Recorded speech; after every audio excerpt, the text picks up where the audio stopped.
Giving honor to God, Pastor Horton, First Lady, my mom, my dad, church family, and friends.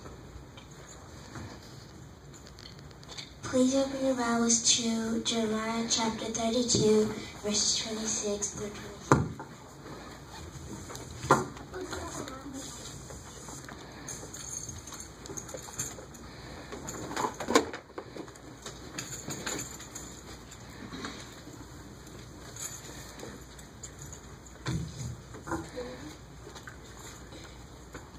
When God, please stand and say amen. Jeremiah chapter what, sister? Jeremiah chapter 32, verses 26 through 32? Mm-hmm.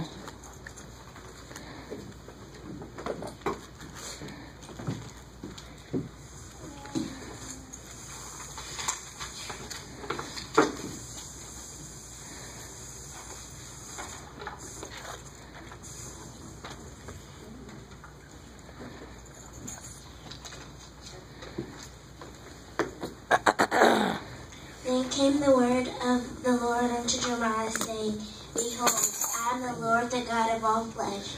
Is there anything too hard for me? I'm going to be speaking. Is there anything too hard for God? Amen. Amen. Amen. God bless you. You may be seated. Amen. First, I want to explain these stories about these two scriptures. It starts with the message Jeremiah received from God in the 10th year of Zedekiah, king of Judah. This was the 18th year of Nebuchadnezzar. At that time, the Babylon armies was holding Jerusalem captive. Jeremiah was in jail in the royal palace. Zedekiah had him locked up because he was preaching and warning that the city will be handed over to the Chaldeans.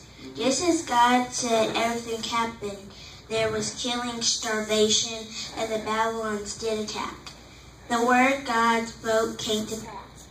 This brings us to our scriptures for today. Right. God was saying to Jeremiah, stay alert.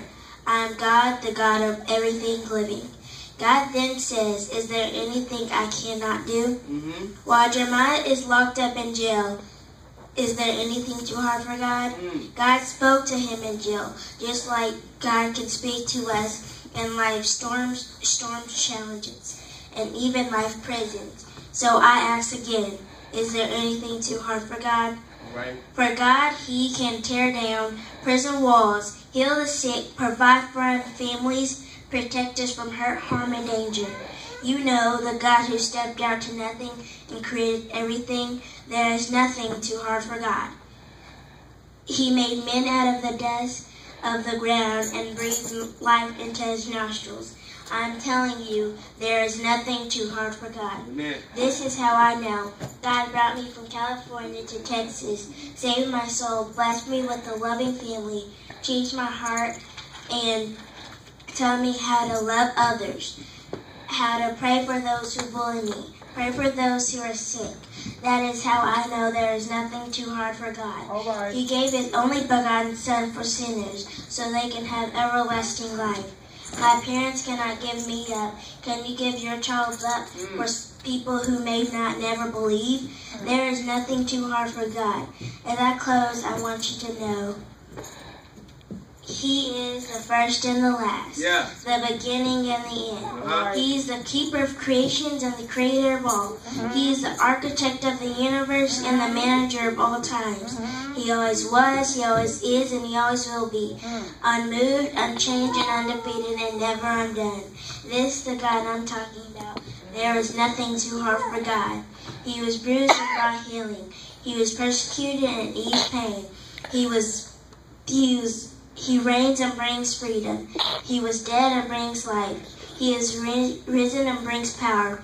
He reigns and brings peace. The world cannot understand Him. The enemies cannot defeat Him. The schools cannot explain Him.